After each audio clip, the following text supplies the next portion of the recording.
हमारा टॉपिक है अपक्षय, वेदरिंग। अपक्षय क्या होता है या अपक्षय किसे कहते हैं?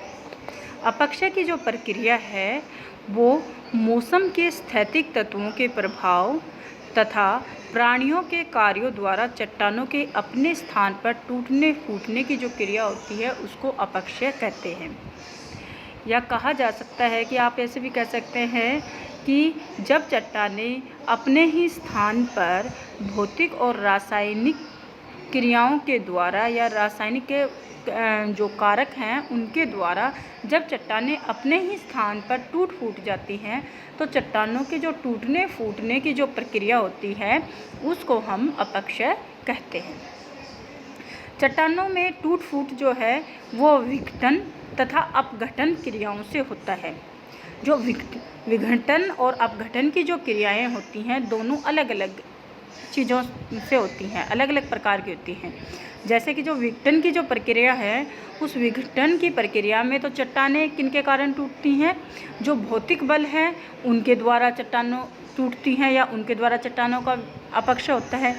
जबकि जो अपघटन की जो प्रक्रिया होती है उसमें चट्टानें रासायनिक क्रिया के द्वारा सड़ गलकर चूर्ण बनती रहती हैं। अपक्षय से संबंधित विभिन्न विद्वानों ने अपने अपने मत दिए हैं। जैसे कि आर्थर होमस जो हैं उनके अनुसार अपक्षय क्या है? आर्थर होमस के अनुसार अपक्षय उन विभिन्न भूपृष्ठीय प्रक्रियाओं का प्रभाव है। कौन सी? विभिन्न भूपृष्ठीय जो प्रक्रियाएं उनका प्रभाव है जो सेलों के विनाश और विघटन में सहायक होता है। सेल मीन्स चट्टानों के विनाश और विघटन में सहायक होते हैं, मतलब चट्टानों को तोड़ने में और उनका विनाश करने में जो भूपृष्ठीय प्रक्रियाएं का प्रभावित होती हैं या कारण मतलब जो भूपृष्ठीय बल क्रिया करते हैं, कार्य करते हैं चट्टानों को तोड़ने में, उनको ही हम अपक्षय कहते हैं। इसी प्रकार एक और वैज्ञानिक हैं, भूगोलवेत्ता हैं एक और, स्पार्क्स। उनके शब्दों में उनके अनुसार क्या है कि प्राकृतिक कारकों द्वारा चट्टानों के अपने ही स्थान पर भौतिक और रासायनिक क्रियाओं द्वारा होने वाले विघटन और अपघटन को अपक्षय कहते हैं। समझ गए? स्पार्क्स के अनुसार क्या है कि उन्होंने भी अपक्षय को उसी प्रकार से घुमा फिराकर परिभाषित किया है। जैसे कि मेन क्या है? चट्टानों का टूटना। और चट्टानों का टूटना किस प्रकार से होता है? दो प्रकार से होता है, एक तो विघटन और एक अपघटन। विघटन किस प्रकार से होता है? विघटन की जो प्रक्रिया होती है उसमें तो चट्टानें भौतिक कारकों के द्वारा टूटती हैं, जबकि अपघटन की जो प्रक्रिया होती है या अपघटन की जो क्रिया होती है उसमें चट्टानें रासायनिक क्रिया के द्वारा टूटती हैं और उनके चट्टानों के अपघटन और विघटन को ही हम अपक्षय कहते हैं। थारनबरी के अनुसार चट्टानों के अपने ही स्थान पर विघटन और अपघटन को अपक्षय कहा जाता है। अब ये मौसम के जो विभिन्न तत्व हैं इनके अतिरिक्त चट्टानें का अपक्षय एक और क्रिया द्वारा होता है। कौन सी? या यूँ कह सकते हैं कि चट्टानों का अपक्षय एक जो तीसरी प्रक्रिया द्वारा होता है उसमें कौन सहायक है? जीव जंतु, वनस्पति और मनुष्य। ये भी चट्टानों के टूट फूट के लिए उत्तरदायी होते हैं और ऐसे अपक्षय को जो इनकी क्रिया के द्वारा चट्टानें टूटती हैं, जीव जंतु, वनस्पति और मनुष्य की क्रियाओं के द्वारा चट्टानें टूटती हैं, उन चट्टानों को या उस अपक्षय को हम जैविक अपक्षय कहा जाता है। जैविक अपक्षय में भी यांत्रिक और रासायनिक दोनों प्रकार के अपक्षय शामिल होते हैं। या इस प्रकार अपक्षय जो है वो 3 प्रकार के होते हैं। ठीक है, 3 प्रकार से चट्टानें अपक्षित होती हैं। कौन कौन से हैं?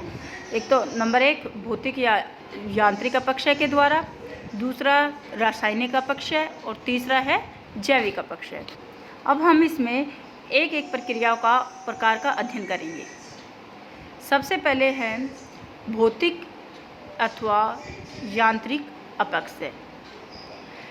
भौतिक अपक्षय में चट्टानों का विघटन निम्नलिखित कारकों के माध्यम से होता है। भौतिक प्रक्रिया में चट्टानों के टूटने के लिए निम्नलिखित कारक उत्तरदायी होते हैं, जैसे कि सूर्यताप, पाला, दाब मुक्ति आदि। सबसे पहले है सूर्यताप, कि सूर्यताप जो है वो चट्टानों के विघटन में या अपक्षय में किस प्रकार से सहायक है। सूर्यताप शुष्क एवं उष्ण मरुस्थलीय प्रदेशों में जहां दैनिक तापमांतर अधिक होता है, सूर्यताप चट्टानों के विघटन का सबसे कारगर साधन सिद्ध होती है। कहने का मतलब है कि जिन स्थानों पर तापमान अधिक होता है दिन के समय, तो दिन के समय तापमान अधिक होने के कारण चट्टानें क्या होंगी, जब तापमान अधिक होगा तो फैल जाएंगी। फिर रात्रि के समय जब तापमान कम हो जाता है तो तापमान के कम होने के कारण चट्टानें सिकुड़ जाती हैं। तो इस प्रकार की जो प्रक्रिया है चट्टानों के फैलने और सिकुड़ने की, ये बार बार होने के कारण चट्टानों पर दबाव या तनाव पड़ता है, जिससे चट्टानों में दरार पैदा हो जाती है और जिसके कारण दरार के कारण चट्टानें धीरे धीरे बड़े बड़े टुकड़ों में विघटित होने लगती हैं। और चट्टानों के इस प्रकार विघटित होने की जो प्रक्रिया है उसको हम पिंड विच्छेदन कहते हैं। अब कई बार चट्टानें क्या होती हैं, जिन चट्टानों में अनेक प्रकार के खनिजों और रंगों से मिलकर बनी होती हैं जो चट्टानें, उनके खनिज ताप के प्रभाव से भिन्न भिन्न दरों से फैलते और सिकुड़ते हैं। और ऐसी चट्टानों के खंडों में न टूटकर, ऐसी चट्टानें जो हैं वो खंडों में नहीं टूटती, बल्कि क्या होती हैं, छोटे छोटे कण और गुटिकाओं के रूप में टूटना शुरू हो जाती हैं। और इस प्रकार से जो चट्टानें टूटती हैं उनको हम सैल मलबा कहते हैं। या चट्टानों के टूटने की यह विधि यूँ भी कह सकते हैं कि जो चट्टानें जो छोटे छोटे कणों में टूटती हैं, खंड में न टूटकर, तो उसको हम कणिका में विखंडन भी कह सकते हैं। कुछ चट्टानें ताप की उत्तम चालक नहीं होती, मतलब कहने का मतलब है कि कुछ चट्टानें ताप की उत्तम चालक नहीं होती, कि उनका अधिक तापमान के कारण पूरी चट्टानों पर प्रभाव पड़े। कई बार क्या होता है कि जो चट्टानें ताप की उत्तम चालक नहीं होती, तो चट्टानों की जो ऊपरी परत होती है वो उस पर ही तक ही सूर्य ताप या तापमान पहुंच पाता है, और अंदर की जो परपटी होती है चट्टान की वो कैसी हो जाती है, वो ठंडी रहती है। तो जिससे क्या होता है कि इससे चट्टान की जो ऊपरी पपड़ी है वो मूल चट्टानों से ऐसे अलग होती है जैसे प्याज का छिलका अलग होता है।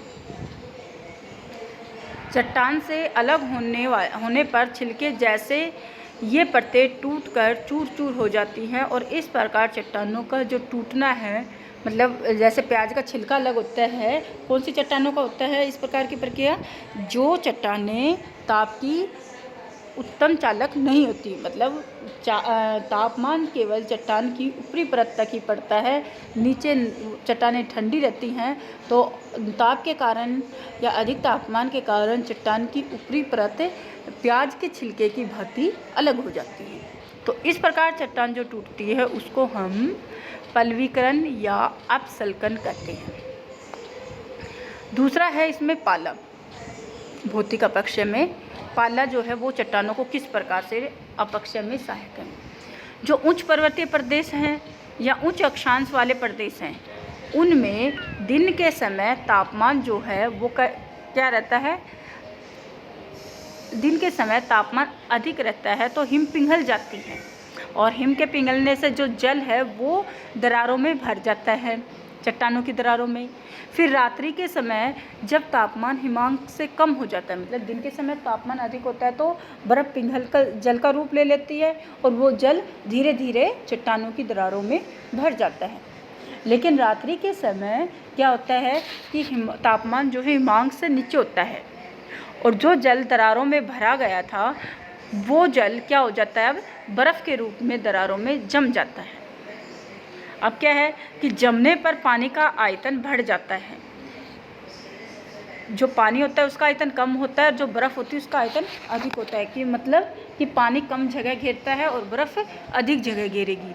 तो जो 9 घन सेंटीमीटर जल जमने के बाद 10 घन सेंटीमीटर जगह घेरता है, जिससे चट्टानों पर प्रति वर्ग सेंटीमीटर जो है 15 किलोग्राम का प्रतिबल पड़ता है और बार बार जल के जमने और पिघलने की जो क्रिया है उससे चट्टानों का विखंडन होता है।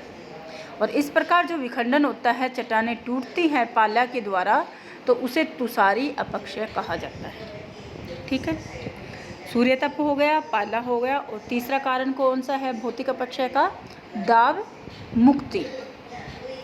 दाब मुक्ति में क्या है कि कई बार जो आग्नेय व रूपांतरित चट्टानें जो हैं वो भारी दबाव व ताप की दशाओं में बनती हैं, जिससे उनके कण भी संकुचित और दबे हुए रहते हैं।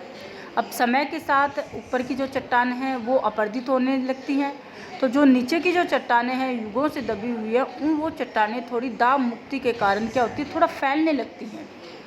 इससे जब वो फैलती है तो चट्टानों में दरारें पड़ती हैं, जिससे उनकी विघटन और अपसल्कन होता है। लास्ट है इसमें भौतिक अपक्षय का कारण लवण क्रिस्टलन अपक्षय। चट्टानों के रंध्रों में जमा हुआ खारा पानी, चट्टानों के रंध्र या दरारों में जो खारा पानी जमा होता है तो क्या होता है, वाष्पीकरण के द्वारा जब तापमान अधिक होगा तो पानी तो भाप बनकर उड़ जाता है, लेकिन नमक जो है वो दरारों में जमा रहता है। अब नमक जो है वो क्या होता है, रव्वे का रूप ले लेता है, रव्वे बनने लग जाते हैं उनसे, और जैसे जैसे इन रवों का आकार बढ़ता है वैसे वैसे चट्टानों पर दबाव भी बढ़ता है, और दबाव के कारण चट्टानें टूटने लग जाती हैं।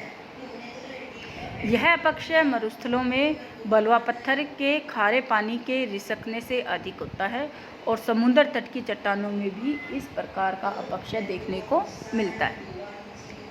लवण क्रिस्टल में क्या होता है कि खारा जल जो दरारों में बढ़ता है तो जल तो वाष्पीकरण के द्वारा उड़ जाएगा, भाप बन जाएगा, और जो नमक है वो दरारों में जमा रहेगा। धीरे धीरे जब ये इसके रव्वे जो हैं उनका आकार बढ़ता जाएगा तो चट्टानों पर उसका दबाव बढ़ने से चट्टानें टूटना शुरू हो जाती हैं, तो उसको हम अपक्षय कहते हैं। अब दूसरा अपक्षय का प्रकार है रासायनिक अपक्षय। ठीक है, इसमें क्या है कि भौतिक बलों द्वारा चट्टानों की बजाय अब जब रासायनिक प्रतिक्रिया से चट्टानों के अवयव ढीले पड़ जाए तो इस प्रकार चट्टानों में कुछ अपघटन को रासायनिक अपक्षय कहते हैं। मतलब जब चट्टानें रासायनिक क्रियाओं के द्वारा टूटती हैं तो उस प्रक्रिया को हम क्या कहते हैं, अपघटन की प्रक्रिया कहते हैं।